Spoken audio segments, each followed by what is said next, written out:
adik-adik, kembali lagi dengan Ibu Nesya. Nah, kali ini kita akan membahas di pembahasan hewan yang keempat, yaitu adalah Nemathelminthes.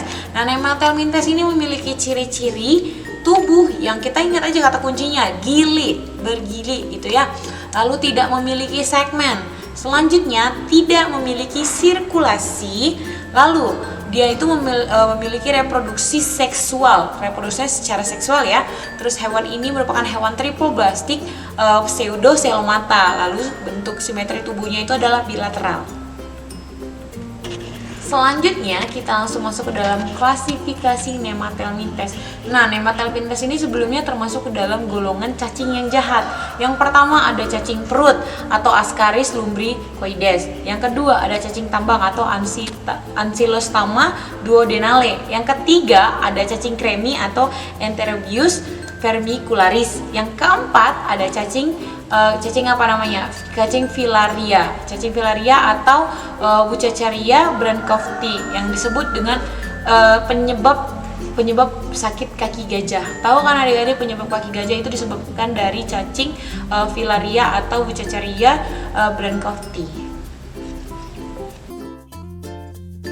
Salah satu contoh klasifikasi Nemathelminthes yang merugikan karena hidup parasit pada pencernaan manusia yaitu Ascaris lumbricoides.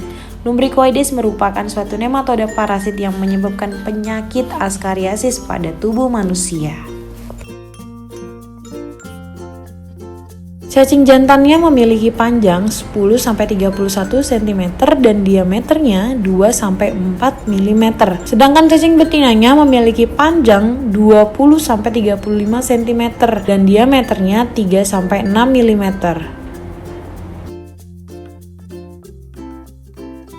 Cacing betina mampu bertelur 200.000 per harinya yang dibuahi yaitu berukuran 50-70 dikali 40-50 mikron.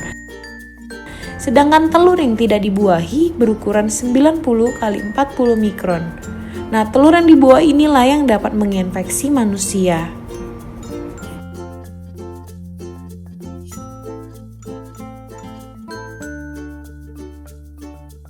Bagaimana sih siklus hidup dari Ascaris lumbricoides? Cacing dewasa Ascaris lumbricoides akan menetap di usus dan akan kemudian berokulasi dan bertelur. Nah, telur inilah yang akhirnya akan keluar bersama dengan tinja. Telur yang keluar bersama feses bisa dalam bentuk yang dibuahi atau tidak. Namun, seperti yang kita bahas tadi, yang dapat menginfeksi manusia adalah yang telah dibuahi. Telur ini akan menjadi infeksi setelah ia berkembang di lingkungan yang sesuai, di mana ia harus berada di tanah yang memiliki suhu dan kelembapan yang sesuai. Setelah itu, telur mampu menginfeksi manusia apabila telur tersebut mencemari makanan dan tertelan oleh manusia.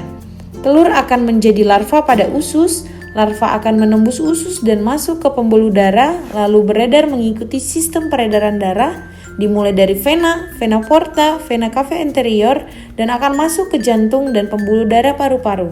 Pada paru-paru, cacing akan merusak alveolus, bronkus, trakea, kemudian di laring akan memicu batuk. Dengan terjadinya batuk, larva tadi akan tertelan kembali ke saluran cerna dan siklusnya akan terulang kembali. Sekian penjelasan materi dari Ibu, kita lanjut ke pembahasan materi selanjutnya.